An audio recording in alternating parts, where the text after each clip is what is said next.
Hey everyone, Evan Carrillo from Coretex Goaltending.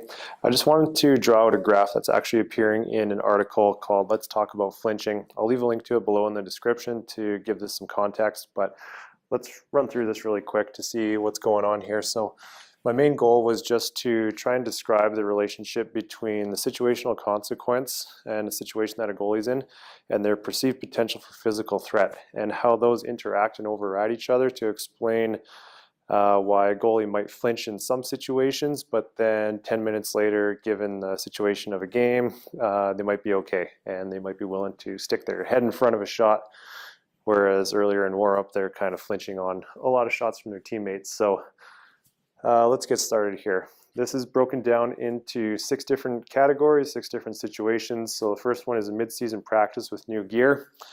So arbitrarily, let's just kind of start off with the situational consequence, which essentially just means the meaning behind each shot. So if a goalie gives up a goal on a shot that's in a mid-season practice, it's not the end of the world. Obviously, they're going to get razzed by the teammates a little bit, and you want to be working hard in practice to make sure that you can get better still every day. So I would think that that's going to be high. It's not going to be as high as like a championship game or a regular season game. So I brought that down just a little bit. The red line here is going to be the perceived potential for physical threat. So because I have listed that they've got new gear, that's going to be a little bit lower. So if I just start that again, maybe somewhere around here, and it's going to fluctuate during that practice a little bit as it goes on. I'll keep that line fairly low. And the point is that in this graph here, so I've got the upper bound green and the lower bound red. Because the green is upper bound in this situation, I can fill that in with the green marker, which represents that there is a low likelihood of flinching in that situation on any given shot. Now, the perceived potential for physical threat is affected by a couple of different things we all know as we've played. So it might be the shooter. Are you facing Shea Weber or are you facing a kid in Pee Wee? The quality of your gear, obviously I have the new gear and the old gear listed on the board, but it's only one of a couple of factors. The predictability and the readability of the shot, how well can you predict where that shot is going or how well can you read it off the stick? And the shot situation, so is it a one-timer from close range or is it just a snapshot from the point with no traffic in front? So the next situation here is a mid-season practice, so same kind of meaning behind the shots again, but with this time with old gear. So I can carry across that meaning behind each shot, and that's, I know, kind of squiggly and silly, but it'll fluctuate as the drills change and as the shooters change. Only this time what's going to be changing is from new gear to old gear. The perceived potential for physical threat might be bumped up a little bit. So that might be, you know, somewhere, you know, depending on what the gear is, maybe it's around here, medium, maybe shooter comes in from the point and blasts one. The point is that once in a while, you know, this is still going to be bound by the upper green line. But there are now a couple of situations here where the upper red line is bounding our graph, which represents that there is a higher likelihood of flinching in that situation. Now, of course, that depends on the goaltender. It depends on the shooter again. Everybody's going to have a bit of a different threshold, but this is just sort of an attempt to explain the relationship between the two. The next category here is a mid-season game with new gear. Now, because we're in a game, we can bump up the meaning behind the shots a little bit more. So maybe we're hanging out around up here. Okay, and again, we've got the new gear, so we can carry this one across. Perceived potential for physical threat. It's still there, but it's just being greatly overridden by situational consequence. So again, this is going to be a big one. Very low likelihood of flinching in this situation. And again, this is going to change depending on the goaltender and depending on the person.